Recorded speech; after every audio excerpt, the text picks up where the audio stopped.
দৰ্শক আমি আপোনালোকক আমাৰ ইউটিউব চেনেল সৰ্ববন্ধুলৈ স্বাগতম জনাইছোঁ। বন্ধুসকল, আপোনালোকৰ সন্মুখত এটা খুব ধুনীয়া সাপ আমি আজি তাৰ বিষয়ে অৱগত কৰাব বিচাৰিছোঁ।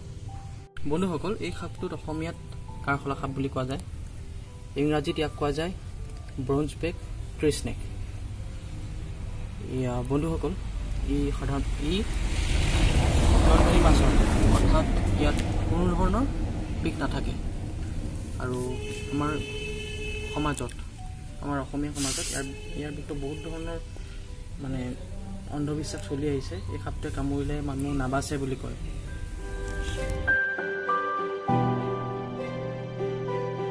বন্ধুসকল, এই সাপটোক লৈ আমাৰ সমাজত বৰ্তমানো বহুত বিভিন্ন ধৰণৰ অন্ধবিশ্বাস চলি আছে। এই সাপটোৱে কামোৰাৰ পাছত এই সাপটো যিমানে গছৰ ওপৰলৈ বা গছৰ ডালত যিমানে ওপৰলৈ বগাই যাব সিমানে বিষটো মানুহৰ গাত বাঢ়ি যায় বুলি কয়। এইটো সম্পূৰ্ণ মিছা কথা। ই সম্পূৰ্ণ নন ভেনিমাছ হয়, ইয়াত কোনো ধৰণৰ বিষ নাই। গতিকে আপোনালোকে অন্ধবিশ্বাসৰ বশৱৰ্তী হৈ সাপে দংশন কৰা মানুহক ভয় খোৱাৰ চেষ্টা নকৰিব, কাৰণ ভাৰতবৰ্ষৰ 70% মানুহ ভয়ৰ বশৱৰ্তী হৈ পেলাই মৃত্যুবৰণ কৰিছে আৰু যিকেইজন এই 70% মানুহক নন ভেনিমাছ সাপে কামুৰিছে, অৰ্থাৎ কোনো ধৰণৰ বিষ নথকা সাপে দংশন কৰাৰ ফলত হাৰ্ট এটেক হৈ পেলাই মৃত্যুবৰণ কৰিছে। গতিকে এইবিলাক আপোনালোকে অন্ধবিশ্বাসৰ বশৱৰ্তী নহ'ব।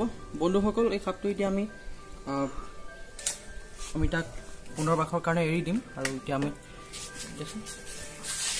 ইয়াক এইটো ভিতৰত সোমাব লাগিব।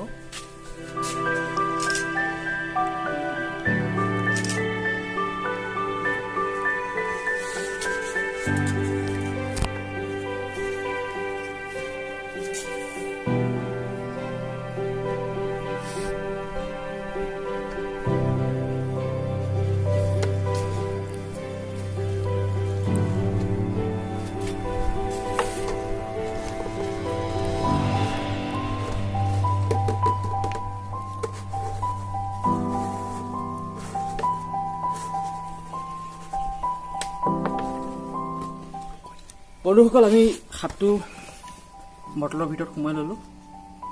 সাপটো বায়ু পাবৰ কাৰণে, অক্সিজেনৰ কাৰণে আমি ইয়াতে সৰু সৰু বিন্ধা উলিয়াই দিম গজালেৰে, যাতে সাপটোৱে অক্সিজেন পাই থাকে বাহিৰৰ পৰা।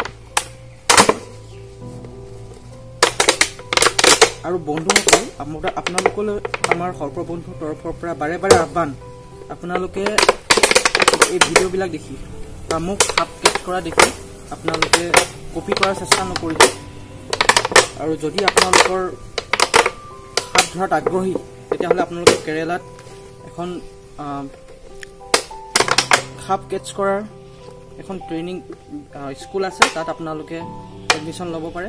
তাত সাপৰ বিষয়ে অধ্যয়ন কৰোৱা যায়, সাপ কেনেকৈ হেণ্ডেল কৰিব পাৰি, কেনেকৈ কেটছ কৰা হয় বা সাপৰ বিষয়ে মানে তাতে শিকোৱা হয়। গতিকে তাত আপোনালোকে এডমিশ্যন ল'ব পাৰে, কিন্তু ভিডিঅ' দেখি আপোনালোকে সাপ ধৰাৰ চেষ্টা নকৰিব।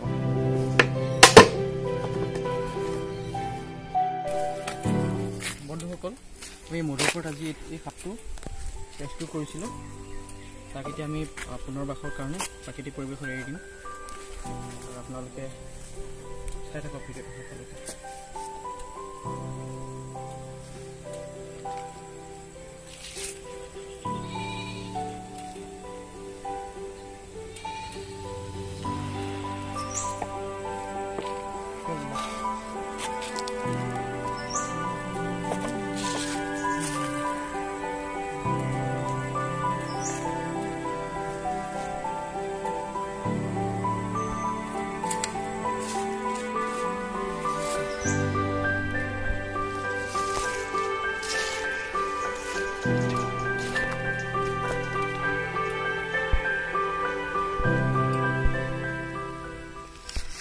আমি এতিয়া ইয়াক প্ৰাকৃতিক পৰিৱেশত সাপটো ৰিলিজ কৰি দিওঁ, আপোনালোকে চাই থাকক।